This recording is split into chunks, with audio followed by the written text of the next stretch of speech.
कि कौन सी शिफ्ट का री एग्जाम होगा, कौन सी का नहीं होगा। तो अभी आपके लिए एक और खास मौका है कि अब आपको फिर से मौका मिला है तैयारी करने का। तो अब 1 महीने का वक्त ही लगेगा री एग्जाम की प्रक्रिया को पूरा होने में।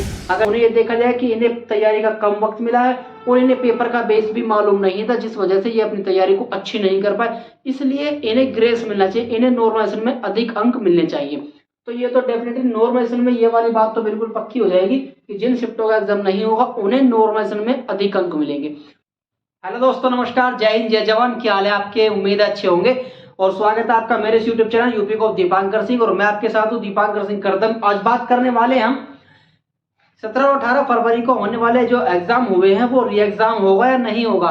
देखिए 17 और 18 फरवरी को जो एग्जाम हुए हैं, ठीक है, री एग्जाम होगा ये तो तय है, क्योंकि भर्ती बोर्ड की जांच कमेटी ने भी अब जो है सबूत मांग लिए हैं और सबूत उनके पास पहुंच भी चुके हैं। आज शाम 6 बजे तक काफी सबूत उनके पास पहुंचे हैं। तो अब उस सबको जांच करने के बाद ये तो तय है कि री एग्जाम होगा। किस शिफ्ट का होगा ये भी कुछ ही टाइम में पता लग जाएगा। विद इन 1 वीक ये भी पता लग जाएगा कि 17 और 18 की कौन कौन सी शिफ्टों का री एग्जाम होगा या सभी शिफ्टों का री एग्जाम होगा। अभी ये कह नहीं सकते कि किन शिफ्टों का री एग्जाम होगा, लेकिन जहां तक ज्यादा है, दो शिफ्टों में पेपर हुआ था, 17 की फर्स्ट, 17 की सेकंड। वैसे ही 18 की फर्स्ट और 18 की सेकंड। अब इन 4 शिफ्टों में से जो ज्यादा सुनने में आ रहा है वो 17 की सेकंड और 18 की सेकंड। इन 2 शिफ्टों के प्रूफ ज्यादा मिले हैं। इन 2 शिफ्टों के पेपर कटिंग और न्यूज में भी इन्हीं 2 शिफ्टों की चर्चा ज्यादा है। टेलीग्राम पर जो आंसर्स वायरल हुए वो भी इन्हीं 2 शिफ्टों से ज्यादा आ रहे हैं। तो देखा जाए तो उम्मीद यही है कि इन 2 शिफ्टों का ही री एग्जाम होगा। बाकी हो सकता है कि ये वाली शिफ्ट भी लपेटे में आ जाए, ये वाली शिफ्ट भी उसके साथ ही आ जाए और चारों शिफ्टों का री एग्जाम हो। तो ये तो देखने वाली बात होगी जब री एग्जाम की अनाउंस होगी तब। लेकिन ये तो क्लियर सी है कि 17 की सेकंड और 18 की सेकंड का तो उम्मीद जताई जा सकती है कि इनका री एग्जाम हो, क्योंकि ये पेपर कटिंग में भी इस बात का अंदेशा आशंका लगाई जा रही है कि री एग्जाम होगा। तो देखिए एक बार फिर से वक्त आ गया है अपने जुनून को पैदा करने का। जो जुनून, जो लगन हमारी सो चुकी है उसे जगाने का एक बार फिर से मौका आ गया है और एक बार फिर से हमें उस तैयारी में फिर से घुसना पड़ेगा। किस लिए? क्योंकि अब ये यूपी पुलिस का एग्जाम जो है हमें फिर से दोबारा देना है। तो आप शुरू कर दीजिए अपनी तैयारी एक बार फिर से। यही हमारी आज की हेडिंग भी है कि एक बार फिर से तैयारी शुरू कर दो। आप अभी से अपनी तैयारी शुरू कर दीजिए। इस चीज का बिल्कुल भी वेट ना कीजिए कि पहले अनाउंस होने दे कि कौन सी शिफ्ट का री एग्जाम होगा, कौन सी का नहीं होगा। आप अपनी तैयारी को अभी से शुरू कर दीजिए। जिस शिफ्ट में री एग्जाम होगा उसमें हो जाएगा। मान लो देखिए, बाहर घूमना बिल्कुल बंद कर दीजिए। अपने कमरे में बैठकर जहां भी आप वहीं पर रहिए और अपनी तैयारी को फिर से एक बार शुरू कर दीजिए। और इसी के साथ बहुत ही कम वक्त मिलेगा आपको अब ये तैयारी करने का।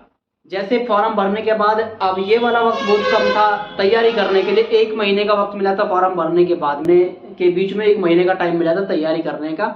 तो अभी आपके लिए एक और खास मौका है कि अब आपको फिर से मौका मिला है तैयारी करने का। तो अब भी आपको सिर्फ 1 ही महीने का वक्त मिलेगा, क्योंकि देखिए अगर री एग्जाम होगा तो ये सिर्फ और सिर्फ 1 मंथ के अंदर ही हो जाना निश्चित है। 1 महीने का वक्त ही लगेगा री एग्जाम की प्रक्रिया को पूरा होने में। अगर री एग्जाम होता है तो वो 1 महीने में उसकी डेट कोई ना कोई आ जाएगी। तो आप अपनी तैयारी में लग जाइए ताकि इस 1 महीने वाले डेट में आप जो है अपनी तैयारी को कर सके। कहीं ऐसा ना हो कि भर्ती बोर्ड ये बताए कि री एग्जाम होना शुरू होगा, इस तारीख को री एग्जाम होगा, आपको पता है कि ये री एग्जाम तो 15 दिन बाद है, 20 दिन बाद है।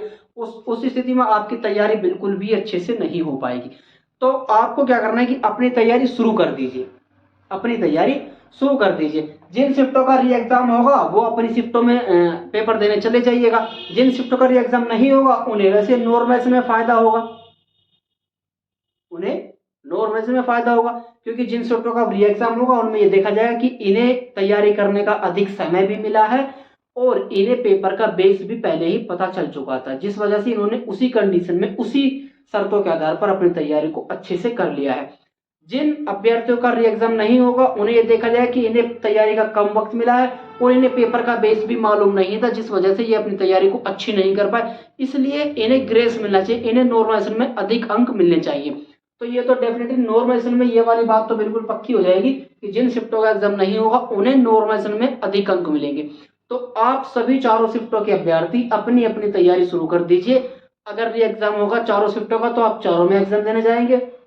जिसमें भी आपका एग्जाम आएगा। अगर किन्हीं 2 शिफ्टों का, 1 शिफ्ट का, 3 शिफ्ट का एग्जाम होगा तो उन 1, 2, 3 शिफ्टों में एग्जाम देने चले जाइएगा।